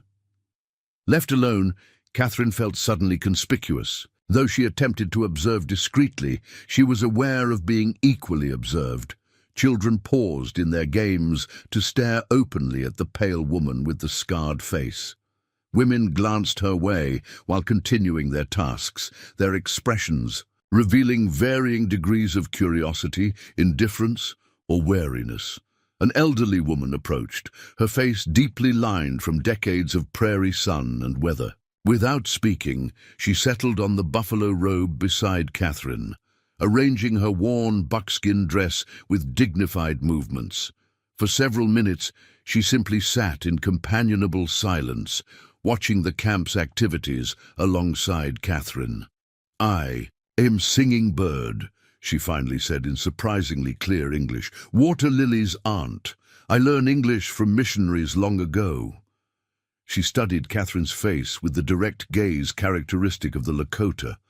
"You are the woman twice marked by fire," Catherine nodded, increasingly accustomed to the Lakota's straightforward references to her scars. "Yes, my name is Catherine Mitchell." Singing Bird repeated the name, shaping the unfamiliar syllables carefully. "Catherine." She considered this before adding, "Our people might call you Woman Who Walks Through Fire." A strong name. The designation startled Catherine. Among whites, her scars had defined her as damaged or pitiable. Here they were being reinterpreted as symbols of strength and resilience. "Water Lily says You lost your mother to the first fire, Singing Bird continued. I lost my daughter to sickness that came with white traders. Loss speaks its own language. Beyond English or Lakota, the simple acknowledgement of shared experience, offered without pretense or awkward sympathy, created an unexpected connection between them. Before Catherine could respond, young Fawn returned with a wooden bowl containing a stew of unfamiliar roots and dried meat, along with a water skin decorated with geometric patterns. As Catherine ate, Singing Bird pointed out various aspects of camp life, providing context Catherine would have otherwise missed. The women working those hides will make winter robes. Each family needs 5 new ones before snow comes. She indicated another group sorting plants on woven mats. Those are medicine women learning from water lily. The plants they prepare will heal coughs when winter brings chest sickness. Catherine gradually realized Singing Bird was offering more than casual explanation. She was demonstrating how the Lakota's daily activities connected to a complex system of practical knowledge, spiritual beliefs, and communal responsibility. Everything has purpose, Singing Bird observed, noting Catherine's attentiveness. Everything connects. Whites often miss this, seeing only separate pieces. The observation, delivered without judgment, caused Catherine to reflect on her own cultural assumptions. Her education in Boston had emphasized categorization and separation, science distinct from spirituality, individual achievement valued. Above communal harmony, humans positioned as masters rather than participants in the natural world. Their conversation was interrupted by the arrival of several children who had overcome their initial shyness. One bold girl of perhaps 7 approached directly, pointing to Catherine's scarred cheek with unabashed curiosity. She asks how you got your fire marks, Singing Bird translated, her tone suggesting the question was considered appropriate rather than rude. Catherine hesitated, unsure how to explain a Boston warehouse fire to children who likely had never seen a city. Before she could attempt an answer, Water Lily appeared, speaking firmly to the children in Lakota. Though Catherine couldn't understand the words, the meaning was clear from the children's immediate attentiveness. She tells them your story is yours to share when ready, not to be demanded like treats, Singing Bird explained, but also that your marks show you have important lessons to teach when the time is right.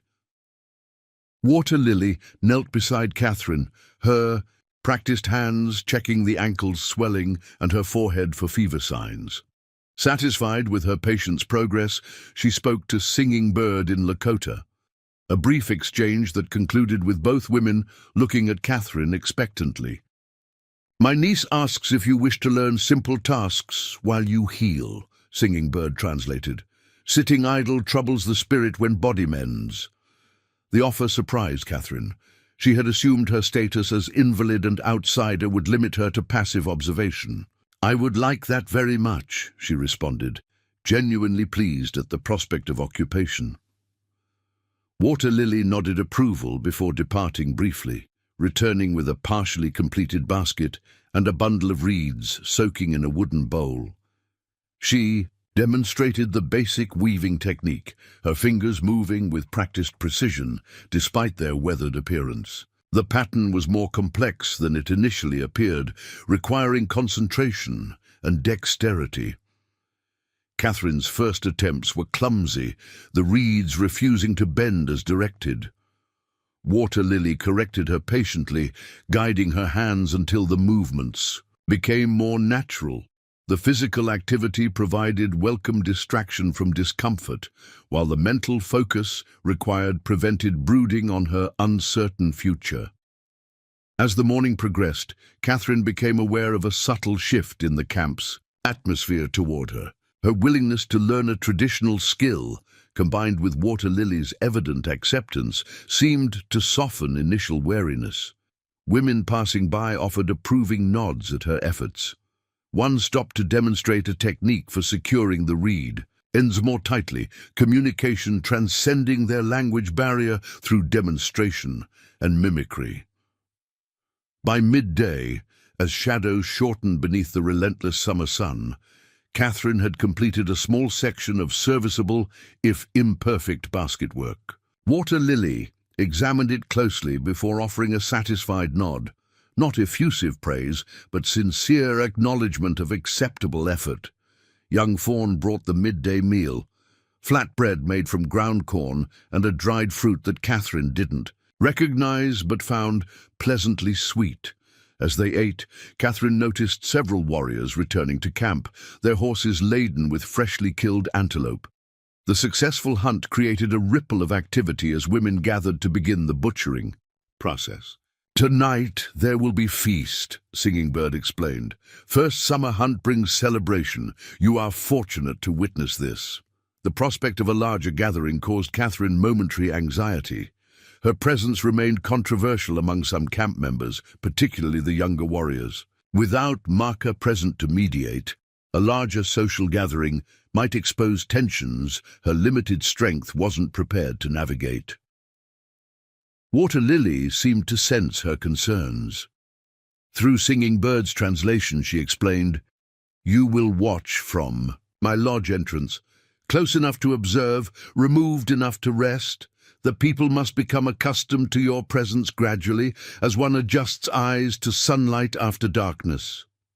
The wisdom of this approach impressed Catherine. Water Lily understood not only physical healing, but the delicate social integration required for an outsider in a close-knit community. Her methods were neither hurried nor unnecessarily delayed, but calibrated to natural rhythms of both body and community. As afternoon advanced, Catherine returned to the lodge for needed rest. The brief excursion had taxed her limited strength, but brought valuable insights into the community that had offered her sanctuary. She slept deeply, awakening only when young Fawn gently roused her as evening approached. The girl had brought a clean buckskin dress and a bone comb for Catherine's hair, which had become tangled during her illness. With practical efficiency, young Fawn helped Catherine change from her sleeping clothes into the new garment, simply cut but beautifully tanned to butter-soft consistency. "Water Lily make this long ago," young Fawn explained, as Catherine admired. "The garment's quality. For trading at Fort, now for you." The gift's significance wasn't lost on Catherine. Practical clothing, adapted to her current environment, represented acceptance of her extended presence, while its origin as a trade item acknowledged the temporary nature of her stay. A thoughtful balance characteristic of Water Lily's approach. Young Vaughan indicated Catherine should sit on a low stool, then began gently combing the tangles from her auburn hair. The simple act of grooming, something Catherine had managed independently since childhood, unexpectedly brought tears to her eyes. This basic human care, one woman tending another's needs without obligation or compensation, highlighted how isolated she had become after her father's death. Once her hair was neatly braided, young Fawn helped Catherine to the lodge entrance, where a sitting place had been prepared, buffalo robes arranged to provide comfort while allowing her to observe the gathering taking place in the camp's central area. From this vantage point, Catherine watched as the community assembled for the celebration. The antelope meat roasted on spits over several cooking fires, tended by women who periodically basted the meat with herb-infused mixtures. Children had been freshly bathed, their hair adorned with feathers or beads.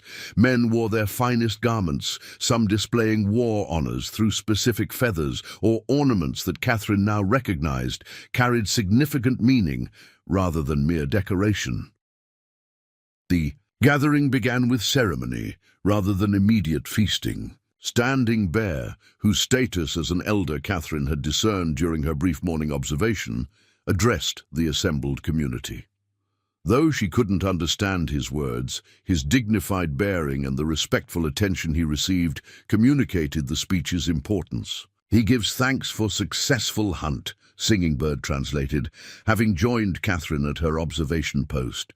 "Thanks to Creator, to the antelope who gave life so people might live, to the hunters who showed skill and respect in the taking. The concept of thanking the animal whose life had been taken for food was foreign to Catherine's experience. Eastern butcher shops separated consumers entirely from the living creatures that became their meals. This direct acknowledgement of life sacrifice to sustain other life reflected a worldview that recognized connections her own culture often obscured. As the celebration progressed, Catherine observed traditions that transformed a simple meal into community affirmation. Specific portions were distributed according to protocols that honored elders, recognized hunters' contributions, and ensured every member received share regardless of status. Music, provided by drums and bone whistles, accompanied stories told by elders, histories that Singing Bird explained preserved tribal knowledge across generations. Tonight they tell how Lakota first received fire in ancient times, she translated during one elaborate narrative. How thunder beings taught proper respect for its power.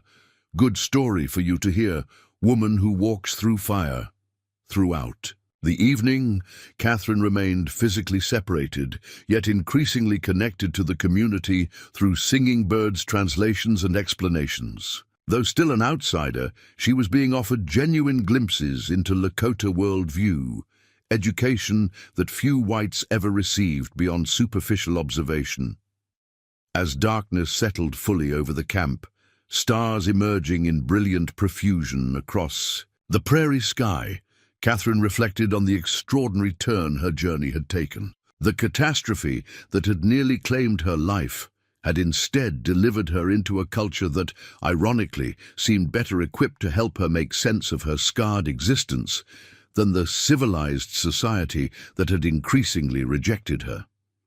Here, among people whites dismissed as savages, her defining characteristic was being reinterpreted not as disfigurement, but as meaningful experience. Her survival of fire, twice, was viewed with respect rather than pity.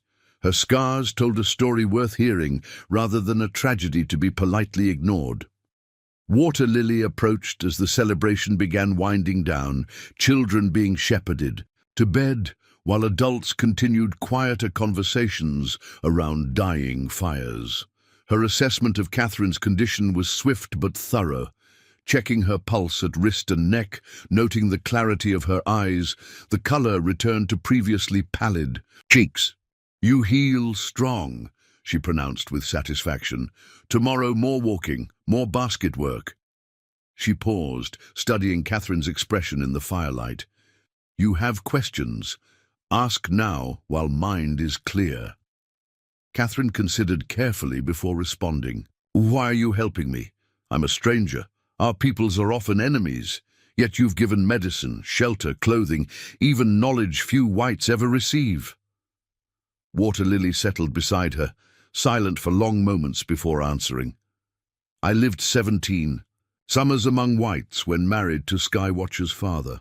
Some showed kindness, some showed hate. I learned to see the person, not just the people." She touched Catherine's scarred cheek with gentle fingers. "Fire has tested you twice. Such testing shapes spirit as it marks flesh. I help because you fought to live when easier to surrender. Such courage deserves response, regardless of birth or language." The simple explanation, delivered without sentimentality, but with absolute conviction, touched Catherine deeply. Water Lily's philosophy transcended the prejudices that increasingly divided their peoples, a perspective gained through her own navigation of cultural boundaries during her marriage to Maka's father. "Rest now," Water Lily instructed, rising with fluid grace despite her years. "Tomorrow brings new learning." As Catherine settled onto her sleeping robes that night, the distant sounds of the concluding celebration mingling with night insects, chorus, she found herself contemplating layers of insight gained during this single day. Beyond practical knowledge of basketry and Lakota customs, she had glimpsed a fundamentally different way of perceiving the world, one that recognized interdependence rather than separation, that found meaning in experiences her own culture. Dismissed as tragic misfortune, whether this new understanding would protect her from the uncertain future that awaited remained to be seen. But it had already begun reshaping her perception of herself, not as Catherine Mitchell, disfigured spinster from Boston, but perhaps as the woman Singing Bird had named, woman who walks through fire, someone whose scars testified to survival. Rather than victimhood, storm clouds gathered on the western horizon as Maka returned to Eagle Creek, their dark masses mirroring his troubled thoughts. The camp appeared peaceful in the late afternoon light, children playing near the creek bank, women finishing daily tasks, older men gathered in discussion circles. This tranquility would soon be disrupted by the news he carried from Fort Laramie. He spotted Catherine immediately. She sat outside Water Lily's lodge, working on what appeared to be a basket under his mother's watchful guidance. The sight surprised him, not just her presence outside, but the evident improvement in her condition. Color had returned to her face, and though still clearly weak, she moved with more confidence than he had expected after so short a recovery period. Water Lily noticed him first, rising with a slight nod of greeting that communicated both welcome and awareness that his expression carried concerns. Catherine followed her gaze, meeting Maka's eyes with a smile that faltered slightly as she recognized his troubled demeanor. Dismounting near the lodge, Maka was immediately surrounded by children eager for treats or stories from the fort.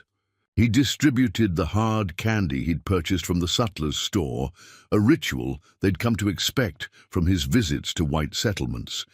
Their excitement provided a momentary distraction from the difficult conversations ahead. "You've been teaching her basketry," he observed to his mother in Lakota as the children scattered with their treasures. Water Lily nodded. Her hands learned quickly, her spirit even faster. She studied her son's face. "You bring storm clouds from the fort. Bad news?" "News that requires careful handling," he confirmed. "We should speak privately." Catherine watched this exchange with evident curiosity, unable to understand the words, but recognizing their serious tone. When Maka approached her, she attempted to rise, wincing slightly as her injured ankle protested. "Don't stand," he said quickly. "You look better than when I left." "Your mother is a remarkable healer," Catherine replied, "and a patient teacher." She gestured to the half-completed basket beside her. "Though I fear my skills hardly justify her efforts." The simple exchange felt strangely normal, as if they were old acquaintances rather than people thrown together by extraordinary circumstances. This comfortable familiarity made what he must tell her even more difficult. "We need to talk," Maka said, settling beside her. "About what I learned at Fort Laramie." Water Lily discreetly withdrew to give them privacy, though Maka knew she would remain within calling distance. Catherine's expression grew serious as she set aside her basketry work. "The Wilsons," she asked, "did any of them survive?" Maka hesitated, weighing how to present the complicated truth. "The oldest boy survived.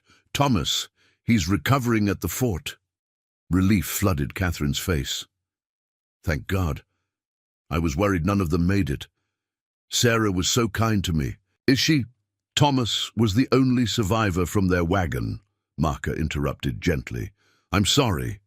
Grief flickered across Catherine's features, but something else accompanied it, a flash of confusion that confirmed Maka's suspicions about the boy's account. "There's something else," he continued carefully. "Thomas has been telling people a different version of what happened during the fire. He claims you took their valuables and abandoned the family when the flames reached your wagon." Catherine's shocked expression provided its own testimony. "That's not... I would never..." She stopped, collecting herself. "I tried to save what I could when their wagon caught fire. Sarah had already taken the children toward the center of the circle. I was bringing their documents, money pouch. Then the wagon exploded from the heat. I was thrown down the ravine. Her hand moved unconsciously to the small bundle she kept, near her sleeping place, the items she'd managed to save from the fire. I've been keeping them safe to return. I believe you, Maka assured her. But at the fort, another narrative has taken hold. The survivors need someone to blame for their losses. You're an easy target, a stranger marked by previous fire. He hesitated before adding, your appearance made you an outsider even before. The fire, that makes you vulnerable now. Rather than offense at this blunt assessment, Catherine's expression reflected resignation. It's not the first time my scars have made me the object of suspicion or gossip, she said quietly. But theft, abandonment, I never imagined such accusations. There's more, Maka continued reluctantly. Lieutenant Wells has given us 1 week, now 5 days, to bring you to the fort. After that, he'll send soldiers to escort you. Why? The urgency. I'm still recovering. Maka explained the deteriorating relations between settlers and Sioux, the violations of treaty boundaries, Red Cloud's increasing militancy, and the political complications of a white woman in a native camp. During such tensions, they fear I'm being held captive, Catherine concluded, understanding dawning in her eyes, that I'll become a symbol for frontier newspapers, the scarred woman imprisoned by savages. The bitterness in her voice conveyed how clearly she recognized the narrative that would be constructed regardless of truth. Exactly. And with the accusations about the Wilson family, your reception at the fort will not be welcoming. Maka hesitated before sharing his final concern. The Reverend Harmon knows of your presence here. He's eager to rescue you, bringing Christian comfort to your heathen captivity. Despite the seriousness of their discussion, this prompted a small smile from Catherine. I attended church every Sunday of my life until my father's death. Somehow I've managed these days without Reverend Harmon's spiritual guidance. Her unexpected humor in the face of mounting complications impressed Maka. This woman possessed a resilience that continued to surprise him. What are my options? She asked pragmatically. Limited, Maka admitted. You could return to the fort as ordered, face the accusations and hope for fair treatment. Or, he paused, considering the alternative he'd been contemplating during his ride back to camp. Or, Catherine prompted, there's a mission settlement 3 days' ride north along the Powder River. Sister Mary Catherine runs it independently of army. Oversight? She takes in anyone needing shelter, native women escaping difficult situations, orphaned children, occasionally people like yourself who don't fit neatly into either world. Catherine considered this alternative thoughtfully. Would I be welcome there, a scarred woman with accusations hanging over her? Sister Mary doesn't concern herself with appearances or rumors. She judges people by their actions in her presence, not stories about their past. Maka smiled slightly. She and my mother share that philosophy, despite practicing different spiritual traditions. Could I reach this mission before Lieutenant Wells sends soldiers? If we leave tomorrow and travel steadily, yes. Maka emphasized the word we deliberately. I would escort you there myself. The implications of this offer were significant. It meant Maka believed her version of events over the Wilson boy's account. It meant risking his position with the army to help her avoid potentially unjust treatment. It meant additional days away from his scouting duties during an increasingly volatile time. Before Catherine could respond, Waterlily rejoined them, having apparently heard enough of their conversation to understand the situation. She spoke directly to Catherine, rather than through Maka's translation. You are stronger now, but not yet strong enough for hard journey, she assessed candidly. Medicine can help, decision must be yours. Catherine looked between mother and son, these unlikely allies who had saved her life and now offered continuation of that protection. "What would you advise?" she asked Water Lily directly. The older woman considered before responding. "Fort brings judgment without understanding. Mission brings shelter with possibility." She touched Catherine's scarred cheek with characteristic directness. "You have walked through fire twice already. Third journey requires new path, not returning to old ones." As dusk descended over the camp, the three continued their discussion, weighing practicalities against principles. Other tribal members occasionally glanced their way, sensing important decisions being made, but respectfully maintaining distance. Standing Bear eventually approached, his weathered face revealing he had heard about the fort's demands. After a brief consultation with Water Lily in Lakota, he addressed Catherine through Maka's translation. "Our council has considered your presence among us. Some wanted you sent to the fort immediately to prevent soldier trouble. Others saw opportunity for showing whites that Lakota healing ways surpassed their medicine." The elder studied Catherine's face before continuing. "I say different thing. I say scarred woman has survived fire that would kill most. Such strength deserves chance to choose own path, not have it chosen by others' fear." His words carried the weight of tribal authority. Without explicitly saying so, Standing Bear was offering the camp's blessing for whatever decision Catherine made, even if it potentially complicated their relations with the fort. As night fell fully, stars appearing in brilliant profusion across the vast prairie sky, Catherine reached her decision. The mission settlement offered what she needed most: time to heal completely, distance from accusations she couldn't disprove, and community that wouldn't judge her by appearance or rumor. "I'll go to Sister Mary's mission," she told Maka. "If you're still willing to guide me there." He nodded, relief evident in his expression. "We'll leave at dawn. Light packs, steady travel. Water Lily will prepare medicine for your journey." That night, as preparations were made for their departure, Catherine sat outside Water Lily's lodge, contemplating the stars overhead. The familiar constellations seemed somehow different here, brighter, closer, more significant than they had appeared in Boston or during the wagon train journey. Perhaps it was the Lakota perspective influencing her perception, their belief that everything connected in ways her own culture often overlooked. Water Lily joined her, carrying a small leather pouch decorated with intricate beadwork. "Medicine for your journey," she explained, placing it in Catherine's hands. "For pain, for strength, for fever if it returns." "Thank you," Catherine said, the simple phrase inadequate for the multiple layers of gratitude she felt. "For everything. For seeing me as more than my scars." Water Lily studied her thoughtfully. "Scars tell story of living, no different from wrinkles of age, marks of childbearing, calluses from work. Bodies speak truth of our journeys." She paused before adding, "White people fear such truths, try to hide them. Strange way to live." The observation, delivered without judgment but with genuine puzzlement, prompted Catherine to see her own culture through new eyes. How much energy she had expended trying to minimize her scars, special hairstyles, strategic veils, remaining in shadows during social gatherings, all to conform to a beauty standard that rejected visible evidence of suffering or survival. "Among my people, you would always be woman who walks through fire," Water Lily continued. "Name of respect, not pity." Impulsively, Catherine reached for the older woman's hand.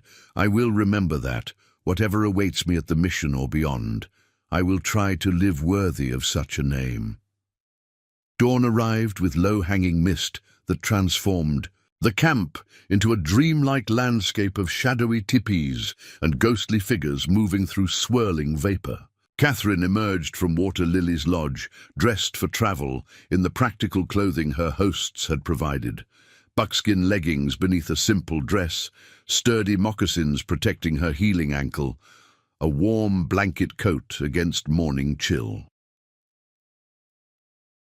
Young, Fawn had braided her hair in the Lakota style, weaving a protective charm into the plate, a small gesture of connection that touched Catherine deeply. Her few possessions, including the Wilson family documents and money pouch she had saved from the fire, were secured in a rawhide bag decorated with geometric patterns. Water Lily's medicine pouch hung at her waist, accessible during the journey. Ahead, Maka waited with 2 horses, his own pinto gelding and a gentle dun mare selected for Catherine's still recovering condition. He had outfitted both animals with minimal gear, emphasizing speed over comfort for the journey north. Standing Bear and several elders gathered to witness their departure, a formal acknowledgement of Catherine's status as someone who had shared their healing lodge rather than merely passed through their camp.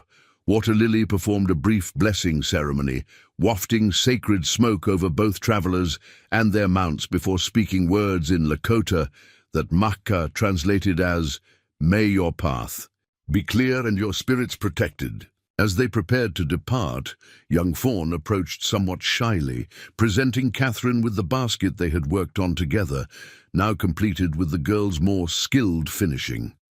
Though simple compared to the fine work of experienced Lakota women, it represented important connection, a tangible reminder of lessons shared across cultural boundaries. "Remember how to weave," young Fawn said in her limited English, "useful skill everywhere." Catherine accepted the gift with genuine appreciation, recognizing it symbolized more than practical craft. It represented knowledge transferred, traditions, shared human connection established despite differences.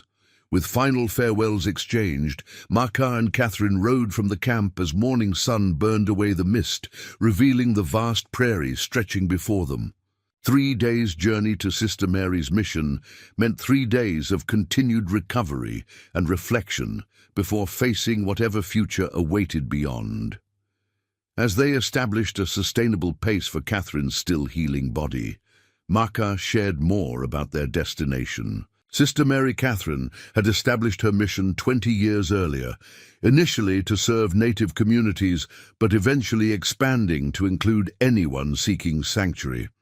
Her independence from both church hierarchy and government oversight had created occasional tensions, but allowed her to operate according to conscience rather than policy. "She won't care about your scars or accusations from the fort," Maka assured Catherine.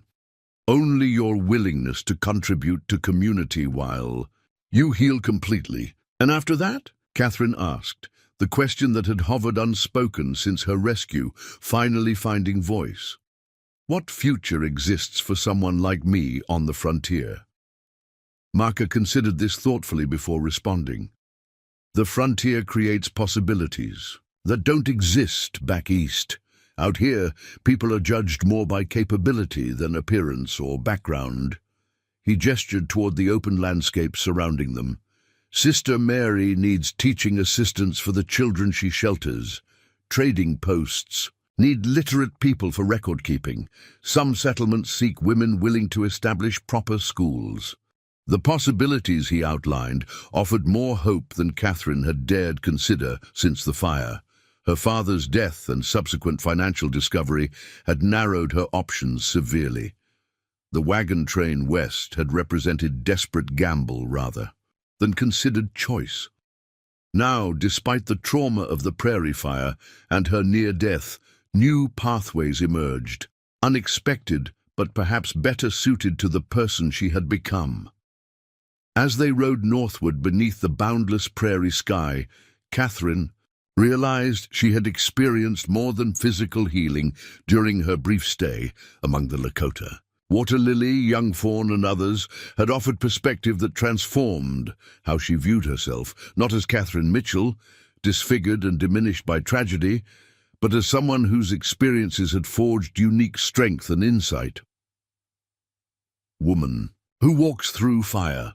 The name Water Lily had given her carried no pity, no diminishment, but acknowledgement of resilience and survival. Whether or not others ever used it, Catherine would carry its meaning forward, a reminder that her scars testified to living through experiences that might have destroyed someone with less determination.